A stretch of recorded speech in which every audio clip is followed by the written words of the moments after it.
Got all the guests in the athletic department and more. Plus, we have a segment called Trojan Update. That's every Saturday morning. USC Trojan Talk here on AM 1490 on your dial. Fight on, everyone.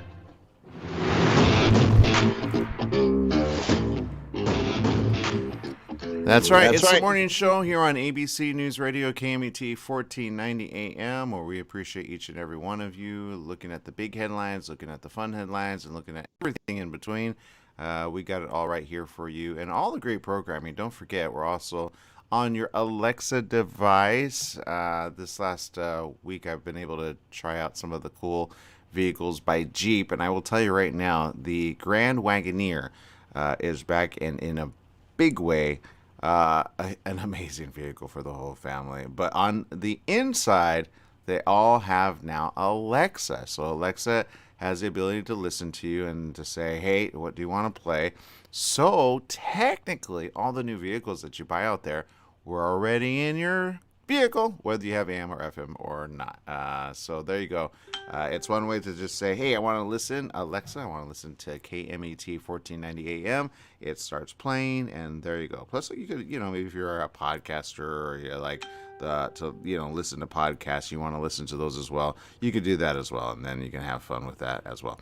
So all the great news is coming out, and we got Mr. Jesse Sanchez, who has a little bit of that. Good morning, Jesse. Good morning. So lots of stuff going on in the world. World news, local news, fun news. This news, Holly Madison. We all remember Holly Madison on the show. I don't know if you ever watched that on E. Do you remember watching that with on the in the Playboy Mansion? Playboy Mansion. Yes, I think I remember the show. No, I never watched it. I'm not a big fan of reality TV. Yeah, it was. I think it was called Girls Next Door, and those aren't the girls next door that I know about. So. Well, look, it was a good show. I remember watching it, when it did come out. And I can't believe at the time, evidently she was on she's continuing to speak out about her time at the Playboy Mansion, this time on the Power Hugh Hefner podcast. That's the thing, right? I don't know how that's a thing if he's no longer alive. But Madison became one of his girlfriends at age 21.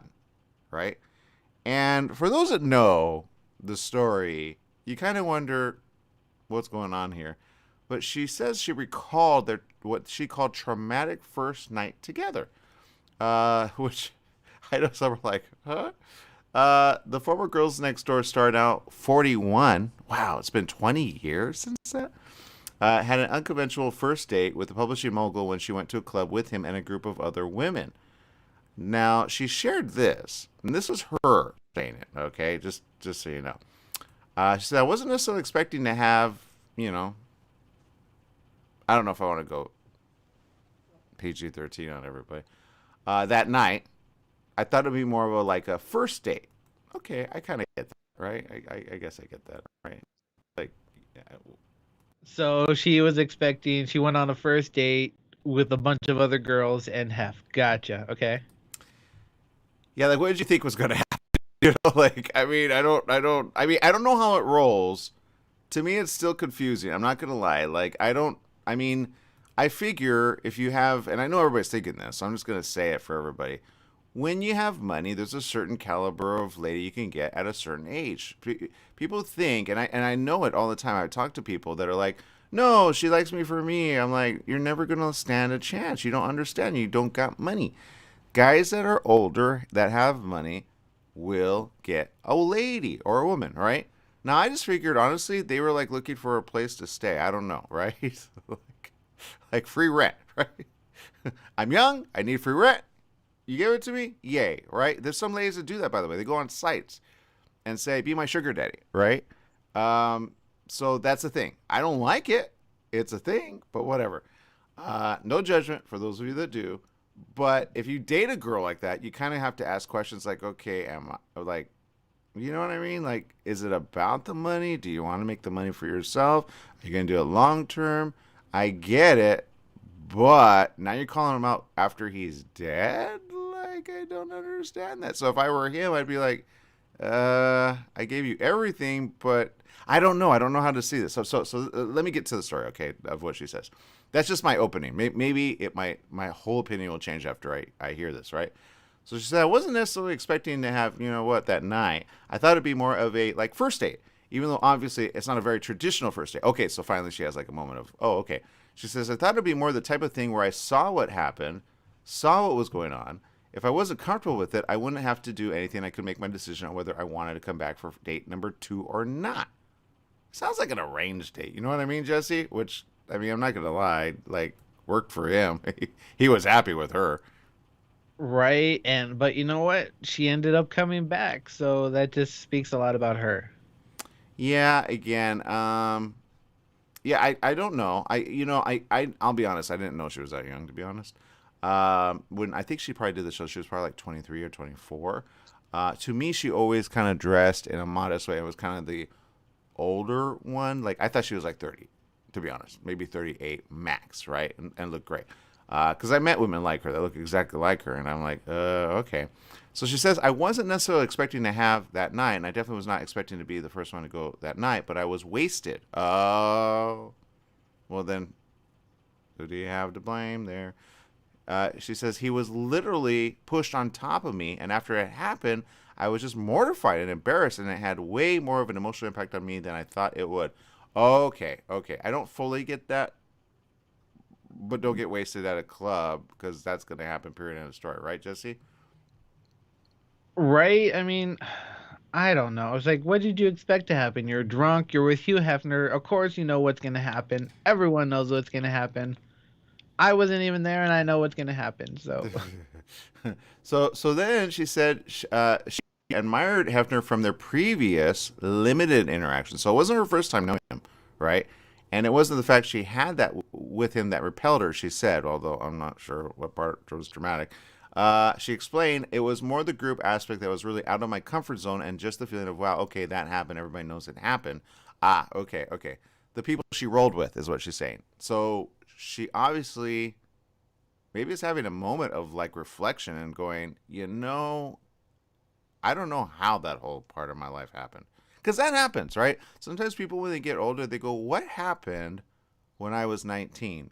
Kind of like you going, what was I thinking with my brothers when we were doing stunts? When I'm like, we basically were putting our lives in danger every time. They're funny now, but if you saw like your nephew doing this, you'd be like, stop, right? yeah, she's older now, so she's just reflecting on what she should not have done. But I don't know. When you're blessed with an opportunity, you either take it or you leave it. So, Well, and she says that. She says the next morning she was asked to move into the mansion because she felt like that was demanding respect in a way. Oh, wait, I'm confused with how she's saying it, but I kind of think I know how she's saying it. She says, I felt like if I didn't do that, I was just going to be haunted by this experience. Oh, that's totally different. I get that. I've seen things like that happen. I mean, when you're in the Playboy Mansion, it's a whole different thing, right?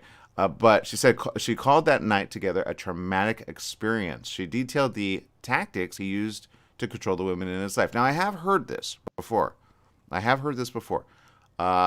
So she claims the founder took non-consensual, explicit photos of her and other women. Yikes. Now, here's my question. This is the sad part right now. Everybody's going to say, like you just said, yeah, but did you know? Did you not know? Did you know? So I don't know. Like, this is getting ahead of the photos coming out. Are they coming out? I mean, she's on the Hugh Hefner podcast, so I don't understand how. You understand? I mean, obviously, maybe she's having a moment of reflection. I'm going to go with that. I'm going to go on her side now on this thing, okay? Because, people do things when they're young and dumb, right? You don't think about your future. And I tell this to people all the time as a little lesson. Think about your future with certain people, and then you won't regret it later on in the end. I've had exes, but, each one, we usually part as friends, so I don't have this situation. But I get it. There's things that you learn in the relationship. Now, she says this, and I think this is a lesson to all ladies and all mothers and even all fathers. Be careful with your girls. and this is a good learning experience going forward. And I'm hoping that's why she's saying it. She says, when girls would go out with Hef in the limo and the nightclub and come back to his room after, he was constantly taking photos of these women on his disposable camera. Yeah. Do you know photographers do that, by the way, just to get you like, to the camera, loosen you up? Oh yeah, but to be honest, I can see Hugh Hefner doing that. I'd be like, he owns a magazine, so with naked women. Yeah, so of course it would, it would be like, oh yes, maybe she'll be a centerfold one day. I don't know what his train of thought is. I just know, maybe, yeah. It says, and these women were almost always intoxicated. I know I was heavily intoxicated. Okay, I get that. But that's kind of what you expect when you go to these places. When people say I got heavily intoxicated, basically you drank too much, right? You got to know your limit, right? She says they wouldn't just be his regular girlfriends. They would be new girls who were joining him for a night for the first time, or women who had flown out from across the country to attest for a centerfold in, allegedly professional conditions. So I think she thought when she was like asked to stay there that she thought she'd be like in a relationship with him. Does that make sense? Because I see her being a relationship girl. Does that make sense? Yeah, I can see her wanting to be that, but it's Hugh Hefner. Dude's ancient. I don't know. I know. You're like, what part of that I think she needed better friends. I'm not going to lie. I think that's, at the end of the day, she needed better friends. Okay, so here's what she says. She said they'd be invited out and oftentimes would be pressured, not necessarily directly by him. He would have some of his girlfriends do it too, pressured then to come upstairs. Anyway, he's constantly taking all these pictures. I get that. That's called using your wing ladies. Wing ladies do this for certain men, and they know they kind of get compensated for it on the side, and or kind of like, hey, you recruit others, you kind of go up the chain, right? Because everybody wants to be top centerfold, right? Any one of his exes that became basically, it was almost like, well, if you want this little thing, which I see producers do in Hollywood all the time. And they say, oh, I'm a producer. And it's really, I'm like, what did you produce? I want to say. But I know which girls they want to get. They always go with the newfound talent, not the regular found talent. It's the new ones that are like from out of state that want to be an actress, and they have it kind of, that thing. And it's a thing that I've seen. It disgusts me. It really does. I've never used, oh, I'm a producer to get with a lady ever. Because it just doesn't make sense, right? Because it's kind of like that whole like thing. But back to your point, it's Playboy, man. It's not like you didn't know this guy was into that, right? So she says, so if you were messed up and if you were in his bathtub with your top off and some other girl is doing, some type of pose on you, and he took a picture of that on his camera, which is disposable, he'd make a copy and give it to everyone that night and put it in a scrapbook. She says she compared it to a feeling of revenge porn. See, so she's having a moment of like reflection, which is when someone shares material of a partner without their consent. Okay, I get that now. She says you're taking these pictures, they're not consensual because you're wasted, and the next one you find out they've been given out to everybody who was out with you, and I don't know if he assumed that was okay. Well, again, it's kind of like your participation, right? You participated in it. So I feel like she's kind of going down a path she really shouldn't, because you were there. You were allowing somebody to take your pictures. It's kind of like all these videos that appear on the internet, and ladies, I know, well, just people in general. They go, yeah, you can videotape it. I'd be like, no, you can't, because you never know when that thing's going to surface, right? There's things like between people, so maybe she thought, oh, he wasn't going to do that. I get that. But if he had a camera nowadays, the guy works for Playboy. The guy has a Playboy channel, right? It's like, sorry, not work for. He created the place. I don't know if he just assumed it was okay. So I'm going to take pictures while they're wasting and just hand these pictures out. Okay, I get that. In other words, I get what she's saying. If you're intoxicated, did you know that was going to happen? You wake up and all of a sudden you have pictures. I get that, actually. I do. Again, lesson be learned to families. This is why you got to be careful when you go out to places like this, right? Thank God for Lyft. But they didn't have Lyft back then. That's the kind of thing that can make you feel kind of stuck in a situation or over-invested in it. It's one of those things that makes you feel a little more backed into a corner. And I get it. Once you get into that life of his life, it's all consuming. And I think that's where probably the ladies are starting to go, yeah, how did that happen? So maybe the good thing that's going to come out of this is they all start thinking, but it's kind of a little too late for them, right? It's kind of like, they're, so I don't know how other ladies are going to feel about that. She dated Hefner from 2001 to 2008. Eventually found out one of the girls was posting their photos online. Okay, so that was way back when. Okay. She says, you feel very labeled. You feel very like, how can I ever go back to a normal life? Okay, I get that. So now you're stuck in this big world thing. You didn't agree from the beginning is what you're saying. And now it's like a whirlwind of things happening day in and day out, and you don't know how to get out of it. I understand that now. So, to her backing, I will say, I get it now. She says, I'm going to be ostracized, kind of a feel. You feel very all in, way more all in than you ever meant to be. There it is. There's the statement. That's a huge statement. And women, sometimes this happens, and you don't know where you're at and why you're there in life. And instead of just walking away and saying, you know what, it was a moment, whatever, you kind of get all consumed because they're all around you, right? Your girls are, and if you want to just, the girl's like, don't be such a, whatever that thing is that they'll say. She says, I went to Hef and said, can you stop handing out our naked pictures to everybody? Because one of the girls is putting it out in the internet. She says, I was kind of afraid to speak up to him, but that was the extreme measure it took for me to finally say to him, hey, can you stop handing these photos out? I was already a year sunk into that situation at that point. Oh, poor thing. She's told the woman posting the images, Hefner said to the woman posting the images that Madison ratted her out. Aha! So they turned them on each other. That's called control. He was controlling the women. Now that makes a whole other testimonial. Now, because again, you got two sides of the story. She says this: what adult person goes back and is like, hey, so-and-so, can you stop posting consensual naked photos on the internet? Oh, and by the way, Holly told me, Holly narched you out. He knows what he's doing. It's disgusting. That would never be accepted today. But see, why would that be the big thing when in reality, I don't know. Before Hefner's death in 2017, he denied similar claims from Madison about their time together. But I guess she's coming fully clean about this. She said to another news article, over the course of my life, I've had more than my fair share of romantic relationships with wonderful women. Many moved on to live happy, healthy, and productive lives, and I'm pleased to say and remain dear friends today. So there are a few who have chosen to rewrite history in an attempt to stay in the spotlight. I guess as the saying goes, you can't win them all. I don't know what she meant by that statement, but look, I get it. She's having a reflection. I got that. I will say good. But I will say to the youth of today, be careful who you get in bed with. Period, end of story. And don't feel that you can't pull yourself out. But I get it, and I understand it to a point, because I do. I've heard people like that. They kind of go, what happened in my life when I was a teen? Why did I do that? And then when you're front row and center on it all, that is not fun. But I saw what he liked in her. He liked, but to the outside world, and maybe that's just what it is. I don't really know. But again, you're on the Hugh Hefner podcast, so I don't understand that. So whatever. I didn't even know he had his own podcast without him. Does he talk from the grave? What's going on there? What? All right, people, we're gonna take a quick little break. We'll be back. We got more.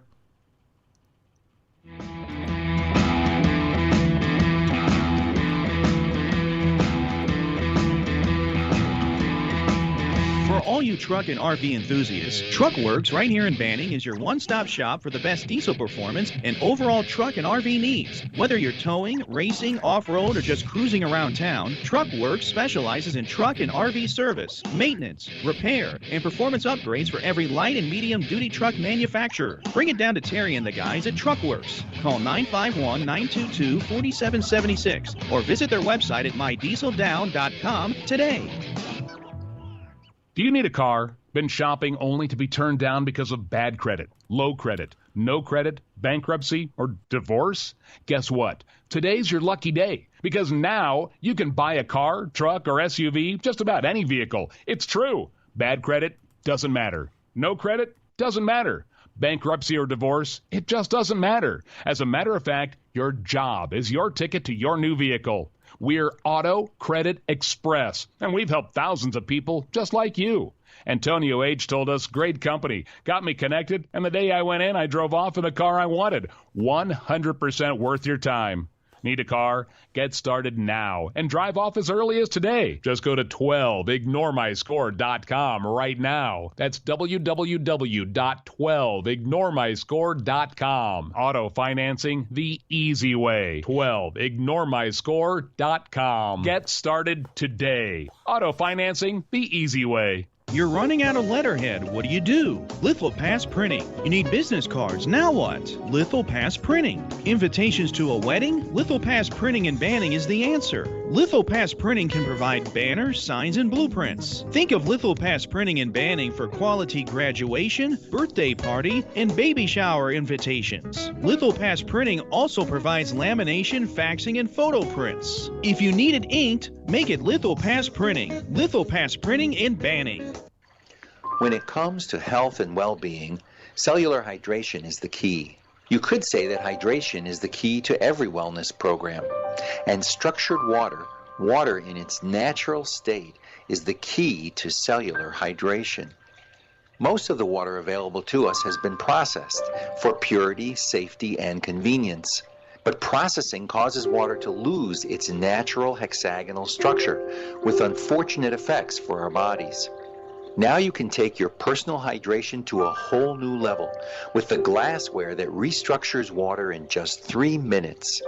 Golden Ratio Products brings you these amazing water bottles, carafes, and drinking glasses which put the life back into the water you drink. Try it and you'll be amazed at the effects you feel in your body. Go to goldenratioproducts.com for the next phase of your water consciousness.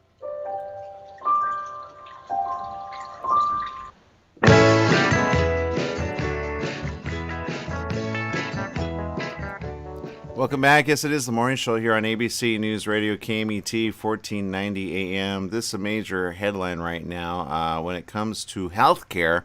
Americans avoiding healthcare and pandemic over cost concerns. According to a new survey, nearly half of Americans say the pandemic. Oh, sorry about that. Big loud news there. Sorry. Nearly half of Americans say the pandemic has worsened their perceptions of the U.S. healthcare system. What? Why would it do that, Jesse? Do you know? I have no idea. What do you mean? Well, and that's the question. I mean, what do they mean, right? So here it is in all its glory. It describes it as broken or expensive. But again, how did you not know it was broken or expensive? I mean, I don't know about the broken part. The expensive part, yes. An actual visit to the hospital in an ER for just like a few hours, $1,400. I said this before. You do not want to get hospitalized, right? If you're going to end up dying, then you want to get hospitalized, right? That makes sense. But according to the West Health Gallup survey released this week, the largest survey conducted on U.S. healthcare since the start of the COVID pandemic, the high price of healthcare was a major factor, with a staggering 1/3 of Americans intentionally delaying or declining medical care over cost concerns. And I get that. If you don't have insurance, you don't want to get hospitalized. It's called, how are you ever going to pay that off, right? And if you do have insurance, how much are they going to pay until they do not pay if you have insurance at all? Like waiters, waitresses, food industry people, you want to make sure you have pretty good insurance. But if you're a waiter or waitress, you have part-time, you probably don't have insurance. Or if you do you have the plan that everybody has the ability to have or not? And then what happens in there? Now, according to this, in the midst of the pandemic, 42% of people with COVID symptoms reported that they didn't seek medical care because they were worried they wouldn't be able to afford it. That makes sense, right? You're like, I'll muscle it. And I know people that did that, actually. You did that too, Jesse? I will not go to the hospital unless I physically can't walk. So I'll muscle through it. So that's how I see it. I'm not going to waste money. Yeah, you understand it, right? So in the new survey, nearly all sectors of society reported deep concerns about the healthcare system, including the insured and uninsured, wealthy and poor. That makes sense. The pandemic has raised awareness of the unequal impact. We've been saying this forever, but okay. The pandemic has raised awareness of the unequal impact on African American, Hispanic, and other non-white groups. Again, there we've been talking about, they call it underserved. I think some people don't understand what that is, but it exists, and you can't tell me it doesn't, right, Jesse? Oh yeah, most definitely. Yeah, so there's that, right? So and I get it. Look, with the medical technology that they have today, they have a lot of really cool stuff. They really do. But healthcare workers have to be safe. It's called, of course, things are expensive when it comes to just getting an MRI or a CAT scan or any one of those things, and then you got to, pay employees. There's a reason they get paid good, which again, if you want to be in a good field of something, healthcare is absolutely one of the best. So I will never say anything bad about our workers. I will never say anything bad about our healthcare system entirely. I get that it's really expensive. And I will say there are some costs that are like way too much. Like if you want like food and you look at the bill on that, it's like $80 just to get, a really bad meal. If you've ever had hospital food, it's not good, right? You're like, Salisbury steak. It tastes like that little like stuff you get at the freezer aisle when you have to warm it up. Hungry Man, or what do they call that? Hungry Meal, Hungry Man, right? It tastes like that. It's like gross. You're like, if I'm going to pay $80 for this, so you want to look at your bill and see how they itemize things, right? Because they bill the health and care insurance carriers for this, but I think they're saying there's something wrong. And here, back to the article, the survey found nearly 3 out of 4 Americans believe their household pays too much for the quality of health care they receive. Okay, I get that. And an estimated 58 million U.S. adults find healthcare costs to be a major financial burden for their families. Now, having said that, there's a ripple effect that nobody wanted to ever think about, which is if you do survive coronavirus and you got treated, if you've been there 30 days or so, which at the height of this pandemic, there were a lot of people that were still getting well. That's why when people are like, yeah, but you're going to get well, right? And the average, if you go with how many cases there are, it's about right now about a floating 5 to 8% that might die from it, and then another maybe 8 to 12% that at least recover, but take about anywhere from 4 to 8 weeks to recover, right? And if you're hospitalized, they say the longer you're in there, the more detrimental it will be to you. But then who picks up the tab later if you do die? Is it the family? How are they going to pay for it? Are they going to have to sell the house if you had a house? Did you have proper... You see what I'm saying? There's so many things that people don't understand when they say, yeah, I came out alive, but now I have $150,000 in debt just for my 30-day stay at the hospital. Yeah, they'll treat you great and wonderful, but the moment you're gone, there's your charge, right? So you hope your insurance covers it, right? So I think insurance companies right now are like, oh my God, we don't want to pay out all this money, right? Because they are in it to make money, right? So according to this, one survey respondent, a white Republican woman in her 60s, said to researchers, and again, Republican, right? More often than not a Trump supporter, right? Says this: it's hard when you have 3 or 4 kids and you're trying to juggle the cost and you're deciding, should I go to the emergency clinic or can we wait another day? Back to what you're saying, right? Avoiding treatment due to rising costs is a problem facing poor and richer Americans. But I will say this, I don't feel bad for the richer Americans. I don't think, right? Like, don't cry me a river, rich person. When you have to decide between either eating or going to the hospital, yeah, that's when it's a problem. Thank you for saying that. Yes.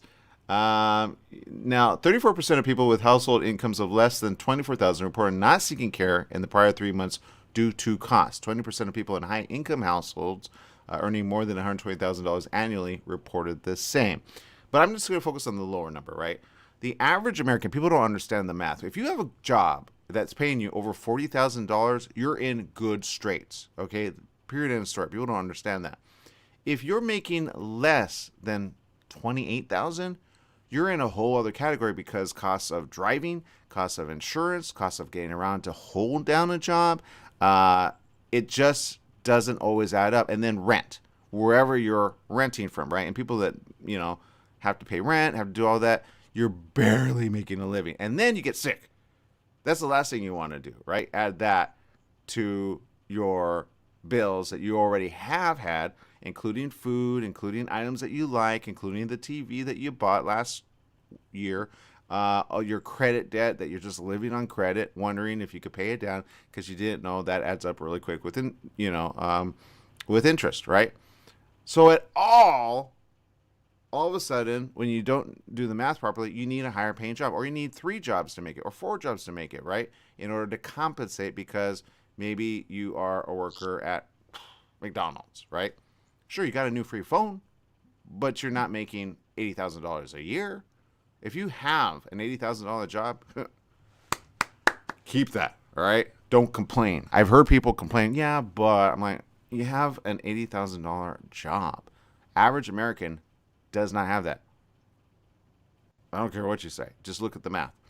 1 in 5 U.S. adults reported they or a member of their household had a health problem worsen after postponing their medical care due to concerns about costs. And that I understand. I would imagine a lot of the deaths that did occur weren't always in the hospital. Does that make sense? Because I know. I remember hearing, and I said, as soon as you get in your lungs, go get the care. Dr. Blythe Adamson, founder of Infectious Economics and affiliate professor at the University of Washington, said postponing care is only going to create higher costs in the long run. If we're detecting cancer later on, that patient will have worse outcomes and more expensive care. Now, having said that, there are other things that happen with people. When you get cancer, boy, oh boy, that's called treatment forever, right? You want to know you have good insurance for that, right? The West Health Gallup survey found that 60% of Americans reported the pandemic has made them more concerned about unequal access to quality healthcare services. Among Black Americans and Hispanic Americans, this concern was higher at 3/4 and 2/3 respectively. One survey respondent, a Black Democrat in her 40s, said this: we get brushed aside, African Americans, a lot of times. Things that we say, we feel it gets brushed off. They're not really like taking it seriously. She's just complaining again, or it's not serious, that kind of thing. Essential workers who have lower income on average continue to face COVID risks than those with higher income, more Zoom-friendly jobs. In other words, you have to be in front of the people, right? You cannot do, like telemedicine all the time or whatever you want to call it. Adamson said, we continue to see low-income workers having high COVID exposure at their job and not having insurance. These people are more likely to be hospitalized and thrown into the big B word, bankruptcy. Now, when you have a bunch of people claiming bankruptcy, what's that going to do to the economy? So I say this. You guys need to figure it out with the administration. They're not talking about it, and it's going to rear its ugly head. And I've said this before, and I'm saying it again. You have to make sure to have a way for people who have not just gotten sick, but other people that have cancer, have health concerns like heart attacks or any such thing. You have to make it so that these people have a fair shake during coronavirus, because the pandemic has created so many problems financially that we're going to see a lot of foreclosures in the next 6 months. We're going to see a lot more businesses fold overnight because they're all going to have to face the big thing coming up. You guys got to pay your debt. And that's coming up. The moratorium was not extended. Thank you, Governor Gavin Newsom, who said it was going to be. Yeah, liar. And in the next year and a half, we're going to have probably the worst financial downturn here in the States because nobody's doing the right thing and saying, look, why don't we just forgive a certain amount of debt and we pick up from there? Everybody's going to have to pay back debt. People think they're paying back debt. They're not. Businesses are going to close left, right, and center because guess what? That's right. The reasons they weren't closing is because they didn't have to pay down their debt because of the moratorium on businesses. Businesses had a moratorium as well, not just residential. So if you have no more moratorium on the business sector, what do you think is going to happen on rent owed for the last year and a half when in reality they have no funds available to them because, oh yeah, like we reported last week, some people $16 million got, but they ended up buying things that they didn't need to buy. Now you have a bunch of people that never had access to that. And now what do you think is going to happen to the rest of the country financially? So brace for impact, people. Financially, you're going to have to try to survive over the next year and a half. Get whatever job you can. Shoot, drive for Lyft if you need to. Make money. Get it in your head to keep your job if you have one, because no one's talking about it. Financially, we need to buckle down. I say it here. I say it now. I say it loud. And there you go.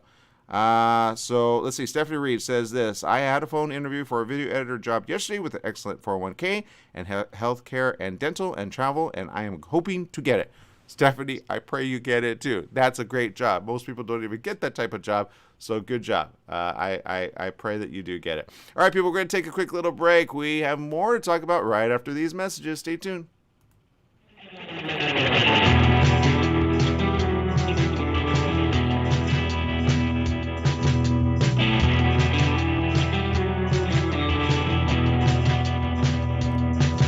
Are dogs really man's best friend? One Unwavering Friend, heartwarming tales of men and dogs by notable author Dr. Chris Blazina, shares stories of some of history's greatest men and their dogs. One Unwavering Friend tells how Napoleon, Dickens, Darwin, and Freud were influenced by their loving canine connections. The perfect holiday book for men with dogs and the women who love them both. Give a Puppy to Amazon Worldwide, Barnes & Noble. Are you paying rent because you think you cannot afford to live in your dream home? Are you renting because you don't believe that you have the down payment funds to purchase your own home? The Siegel Lending team at ronismylender.com has up to $25,000 to help qualified people purchase their own home at amazing interest rates. Contact the Siegel Lending team today at ronismylender.com. Again, ronismylender.com, license under NMLS 217037. ronismylender.com. Facing a criminal charge and the possibility of a jail sentence can be terrifying. Wallen and Claridge is here to help you. Call 877-466-5245. Our law firm has been successfully defending clients facing crimes for over 40 years. We have offices throughout Riverside and San Bernardino County. Call us at 877-466-5245. That is 877-4-NO-JAIL for a free phone consultation. We will be there when you call. Tried shipping a package lately? It's amazing how difficult and time-consuming it can be. Packing, envelopes, boxes, second-day ground, next-day air, it's all enough to give you a headache. Next time, do yourself a favor, go with the pros at the UPS store in Beaumont. They'll pack it right and let you know all your shipping options. You can also take care of everyday tasks like copies, faxing, notary services, and live scan fingerprinting. And while you're there, pay your Edison, gas company, and Verizon bills. Open extended hours Monday through Saturday. The UPS store in Beaumont, located in the Oak Valley Plaza at 1440 Beaumont Avenue. Call 951-769-5956. That's 951-769-5956. Online at the upsstorelocal.com/5027 or Google 5027.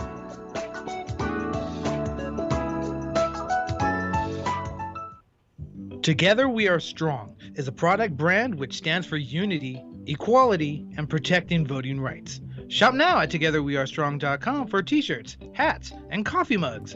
All voting rights profits are donated to Rock the Vote, an organization on a mission to empowering young voters. Become an activist without saying a word. TogetherWeAreStrong.com. Make a difference in America and the world. Shop online at TogetherWeAreStrong.com. Give the gift that helps drive change. Go visit TogetherWeAreStrong.com.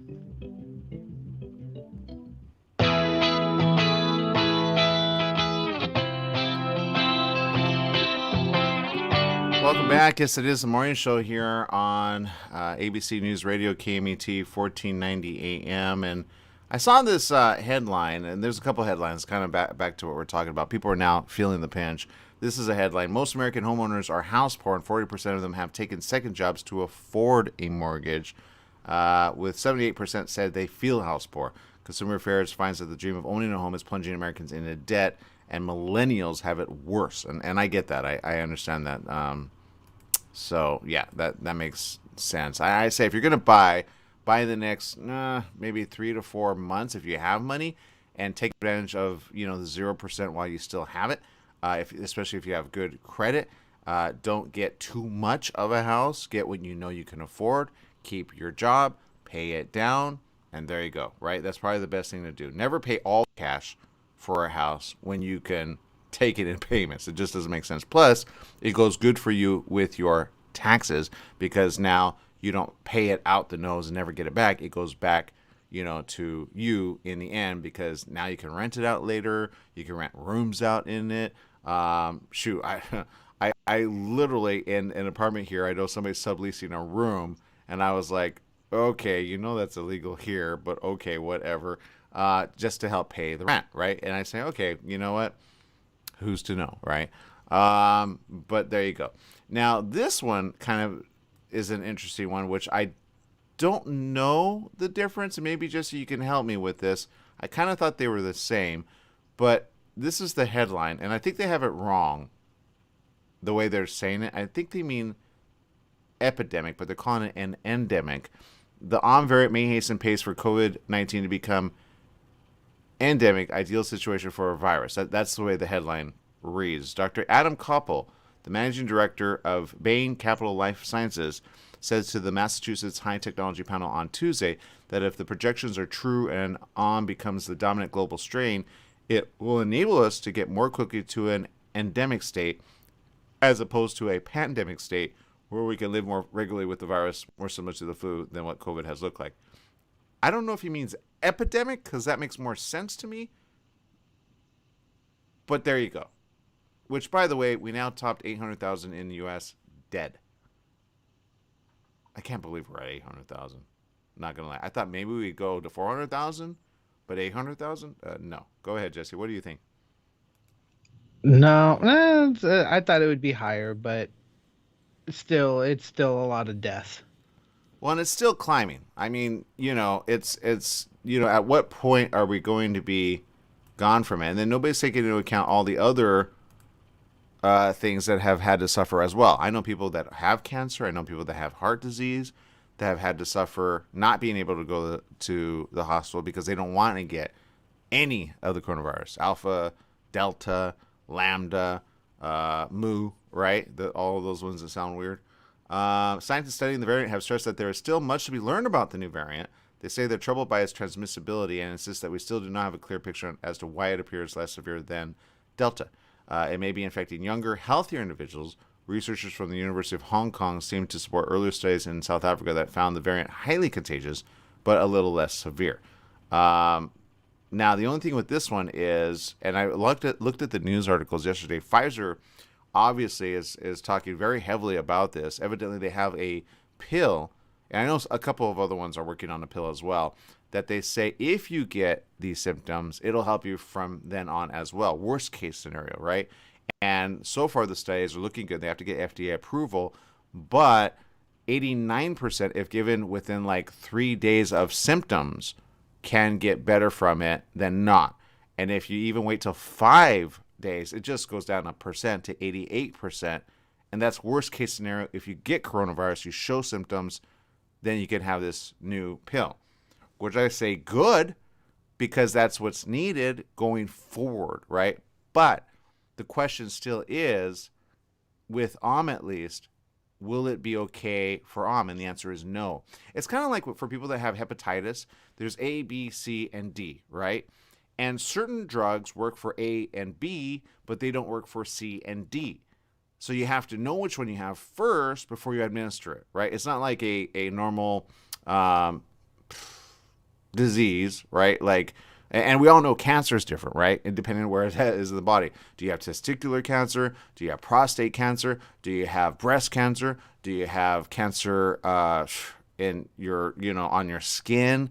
Do you have leukemia? There's all different factors. It's not just one size fits all, right? Brain cancer is a thing.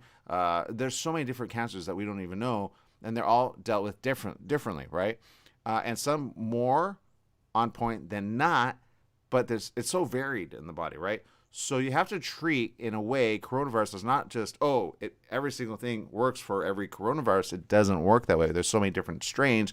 You have to know which one you have, and then you have to think further about the body, and it just gets to be a pain. But the hope is that within the next 3 or 4 months, and he did announce it, they're going to have another vaccine for the Om, because the Om, according to certain estimates, if you get the Om, you're 33%, even with the vaccination.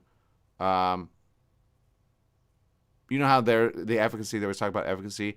Right now it's about, with certain ones, as high as 98%. With the new Johnson & Johnson, as high as 98%, with like the Delta. So if you get the Delta, you're more or less going to be better if you have the vaccine. But if you get the Om, it's down to 38% for, I think, Johnson & Johnson. And for Pfizer, it's down currently to 33%. But there are other ones like, I don't know, it's always floating, depending which one you talk to, 89% to 96%, right? Of basically if you get the Delta. But if you get the Om, it's not that way. You know what I mean? So just kind of some thoughts to put in your head going forward. Everybody's saying, no, it works this way, it works that way. I go, it's very basic. Keep it simple. If you get sick, know what to do. Make sure you have which variant you have. If you have it, then you can go next step with that. They found that the variant infects people 70 times faster than earlier strains, replicated, they say, less efficiently, but about 10 times lower in lung tissue. The report said that early indicators say most of those infected do not need oxygen, nor do they require ICU care, but the sheer amount of cases could still put serious pressure on hospitals. In South Africa, case numbers are rising. Hospital admissions for adults diagnosed with COVID are 29% lower compared to the wave the country experienced. Now, I will say this. They're kind of like throwing it all over the place. You're like, okay, so it is severe or it's not. People just want to know, what do I do if I get on? And I would say this. Make sure you get it tested. Make sure you get it known. And make sure you monitor yourself very, very closely. Because what they're not taking into account is the type of person that already has a deficiency when it comes to their immune system. If you have a deficiency in your immune system or you got coronavirus previously, it doesn't mean you're going to always beat the OM. All right, the numbers need to start coming in as to how many deaths are attributed to OM versus just coronavirus. That's where we got to go next in order to understand the gravity of this and why people are freaking out around the world, because I think what they mean to call it an epidemic. An epidemic is technically, here's one, let's see. An outbreak is called an epidemic when there's a sudden increase in cases because the disease then spread across several countries and affected a large number of people. It was classified as a pandemic. But an epidemic is like world-renowned, I believe. That's so if that even makes sense. But I would call it basically. I've been switching around. I go pandemic, epidemic, whatever. To me, it's the same thing. But it's kind of a study of words. What are you going to do about it? And there you go. Algenia says, good morning. Yes, get the shot. Do all research. Just tuned in. All right, cool. And let's see. Viviana says 800,000 dead is more than the Civil War. Well, I would say if you take, I don't know why they're going back to the Civil War. I would go to World War I. Okay. In World War I, how many do you think we lost in World War I, Jesse? Just out of curiosity. 2 million. 2 million, you think? Yes, I don't know. The total number of military and civilian casualties in World War I was around, okay, 40 million. There were 20 million deaths and 21 million wounded. The total number of deaths includes 9.7 million military personnel and about 10 million civilians. Now, you got to remember, that was a world war, so that was around the world. Okay, so 40 million. Just keep that in mind, right? Again, scale. We got to scale, not just the U.S. You got to think world. World coronavirus deaths. How many have died around the world? That's the number I care about. Right?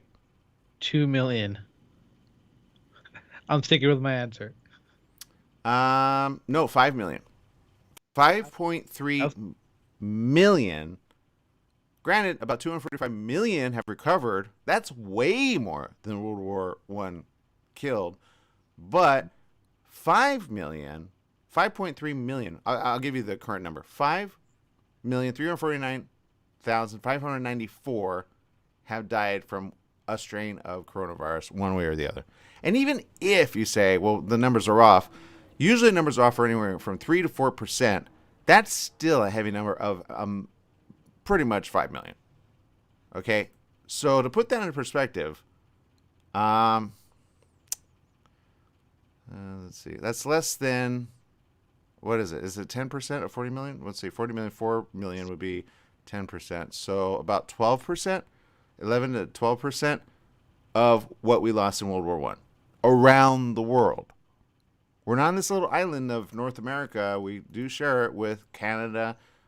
We share it with Mexico. We share North America, okay? Don't think like you're the only ones. I always say this to people. We share it on a globe, which we're all revolving around the sun. Thank God for the sun. If we didn't have the sun, I think it would be worse, technically. You know what I mean? Thank God the sun kills things through its UV light. You know what I mean? And I say if you do get coronavirus, make sure don't isolate yourself entirely on the inside. What I mean to say is if you have a backyard or you have a way of walking outside, do so. Get that sun energy. You need it. Okay, it helps revitalize your skin, your bone, and it does so many more things we don't know. But if you are in a gloomy, dark place, it's natural to feel worse. It's natural to feel bad. It's natural to feel just ugh. So get outside where you've got some sunlight. All right, get that in your thoughts and in your system, and you'll be fine. Okay. Now, having said that, I want to say thank you to each and every one of you tuning in. Let's see, Efren Guzman tuning in. Thank you, Efren. Hope you're doing well. Hope everybody else is doing well as well. Vivian says hundreds of thousands died of the disease. Roughly 2% of the population, estimated 620,000 men, lost their lives in the line of duty. Oh, when it comes to the Civil War. Got it. Taken as a percentage of today's population, the toll would have risen as high as 6 million souls. The human cost of the Civil War was beyond anybody's expectations. Yeah, I get that. And that's perspective, but I will say this. It's a perspective of a different generation when it comes to war. These are innocents that didn't ask for this type of war. Does that make sense? That's even worse. That's even worse, right? And then all the families that have to suffer for it in the end by losing a loved one all of a sudden like that. All right, people? All right. So there you go. Valjean says, yes, do nature walks and get fresh air. Exactly. Thank you for saying that. All right, people, make it a great day, whatever you do. Remember, life is worth living. Live it well. Bye-bye, everyone.